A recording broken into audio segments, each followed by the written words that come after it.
Amigos sherlockianos y holmesianos, en el programa anterior hablamos de Sherlock Holmes Perplejo, la que pudo ser la primera película de Sherlock Holmes de la historia del cine, pero realmente la primera película de Sherlock Holmes con un argumento ya serio no se produjo hasta 1905. Se trataba de las aventuras de Sherlock Holmes, también conocida como Retenido por un rescate, y trataba la historia de un niño que era secuestrado por una banda curiosamente conocida como el Signo de los Cuatro.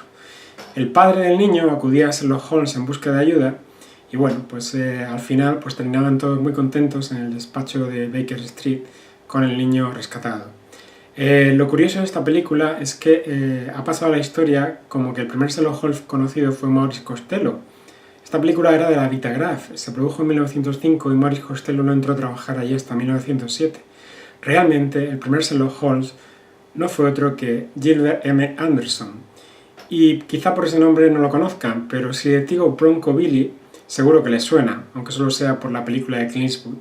Bronco Billy fue la primera gran estrella del cine del oeste. Él protagonizó el gran asalto al tren en 1903 y también cuenta con el honor de ser el primer Sherlock Holmes conocido de la historia del cine. Sin embargo, esta película pues, está prácticamente perdida. Tan solo quedan algunos trozos de ella en la biblioteca del Congreso. Se pueden ver, pero hay que solicitar ir allí para verlos, no podemos encontrar nada por internet. Pero lo cierto es que se siguieron haciendo películas de Sherlock Holmes. Incluso pues muchas parodias, había una Miss Sherlock Holmes, había un pequeño Sherlock Holmes en Italia. Curiosamente estos primeros Sherlock Holmes del cine eran americanos, no eran británicos. Pero en 1908 apareció una estrella danesa, Viggo Larsen, que realizó un serial de 6 episodios y luego 2 películas posteriores dedicadas a Sherlock Holmes. En el serial eran aventuras de Sherlock Holmes y luego las 2 películas posteriores eran precisamente de Sherlock Holmes contra Arsenio Lupin. Estamos hablando de una productora danesa, un actor danés, Viggo Larsen. Aquí podemos ver algunas imágenes de esas películas.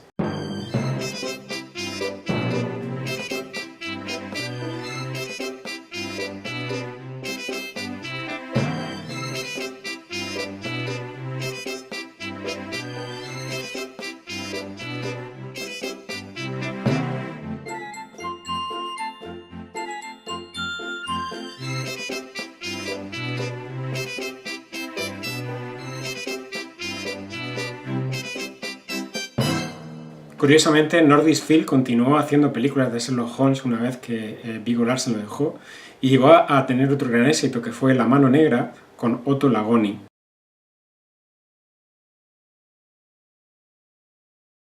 Curiosamente, el siguiente Sherlock Holmes de éxito tampoco fue británico.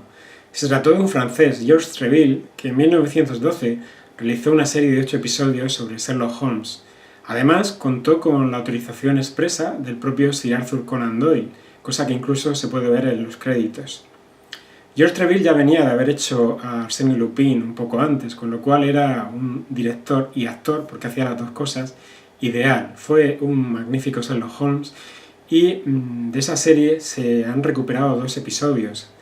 Hoy vamos a ver uno de ellos, se trata precisamente del dedicado al ritual de los Musgrave, titulado curiosamente El tesoro de los Musgrave. Veréis que en este caso se trata de una copia de bastante calidad y esperamos que la disfrutéis, amigos sherlockianos y holmesianos. Os dejamos con El tesoro de los Musgrave.